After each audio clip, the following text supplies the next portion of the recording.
모든 일이 잘 풀리고 형통하면서 기적 같은 일을 경험하며 환호성을 질렀는데 한순간에 모든 게 막히고 어려워집니다.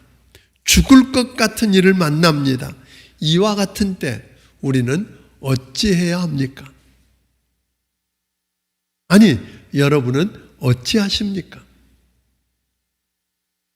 애굽에 있는 모든 사람들과 가축에 처음 난 것들이 다 죽어갈 때 죽음의 사자가 문설주에 뿌려진 어린 양의 피를 보고 오늘 하나님께서 내 백성이라고 하는 그 사람들의 집을 넘어가는 그 기적, 10번째 심판의 재앙을 통해서 바로왕이 굴복합니다.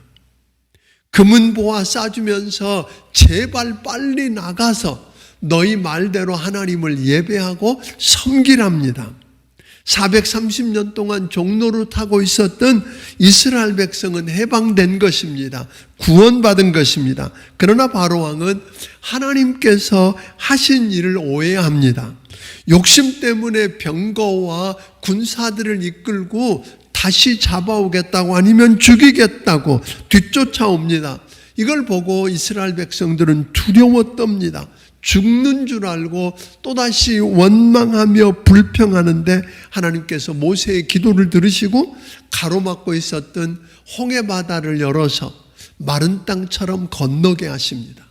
그리고 그를 죽이겠다고 뒤쫓아온 바로왕과 병거와 그 군대들을 다 수장시키는 기적을 경험했습니다.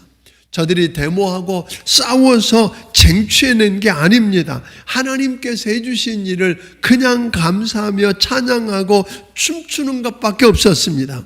축제였습니다. 구속함을 받고 구원받은 하나님께서 내 백성이라고 하는 그 백성들에게 왜 축제로 마치게 하지 않지요?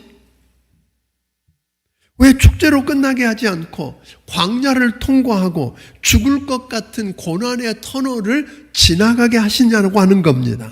우리가 예수 믿고 구원받았습니다. 그래서 우리는 천국 갈 겁니다. 그런데 바로 천국으로 가지 않고 우리가 광야를 통과해야 하는 것과 같은 겁니다.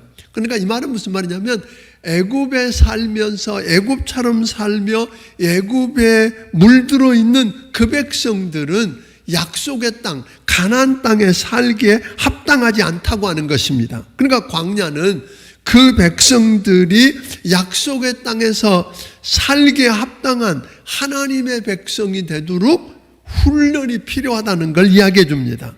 훈련 받을 때 가장 중요한 게 뭘까요? 시험입니다. 테스트입니다. 이 시험은 마귀가 주는 temptation, 그런 유혹도 아니고 또 다른 게 아닙니다. 이 시험을 치를 때 가장 중요한 건 뭐예요?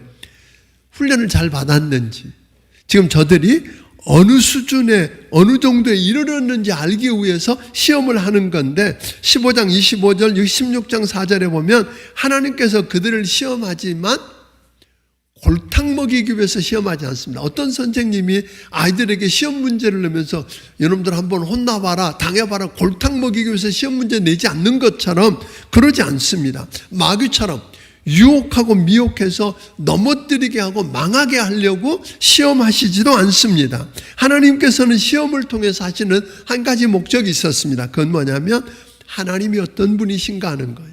하나님이 누구신가 그걸 알게 하고 그 하나님을 믿고 그 하나님을 신뢰하게 하기 위해서입니다. 다시 말하면 그 시험을 통해서 이 세상을 통치하고 다스리는 왕은 눈에 보이는 바로가 아니라 하나님이시라는 걸 알게 하고, 그래서 그 하나님을 신뢰하고 하나님을 의지하고 바로를 넘어가게 하기 위해서 시험을 허락하셨다고 하는 것입니다. 오늘 여러분들이 보는 것처럼 오늘 하나님이 누군지 알고 그 하나님이 말씀을 듣고 그 규례를 지키고 순종해서 하나님이 저들을 위해서 일하시는 기적을 체험하고 복을 누리며 살게 했다고 25절 26절은 이야기합니다. 이해하지 못하지만 하나님이 누군지 알게 하려고 뭐 하셨다고요? 시험을 허락하셨다고 하는데 17장까지 보면 4번의 시험이 나오게 됩니다. 원망과 불평 대신에 하나님을 바라보십시다. 그분 앞에 무릎을 꿇고 부르짖어 보십시다. 여러분, 주님이 말씀하시면 그대로 해보십시다. 그래서 하나님이 일하시는 기적을 삶에서 경험하고 그 하나님의 이름을 높이는 복된 여러분들이 되기를 주의 이름으로 축원합니다.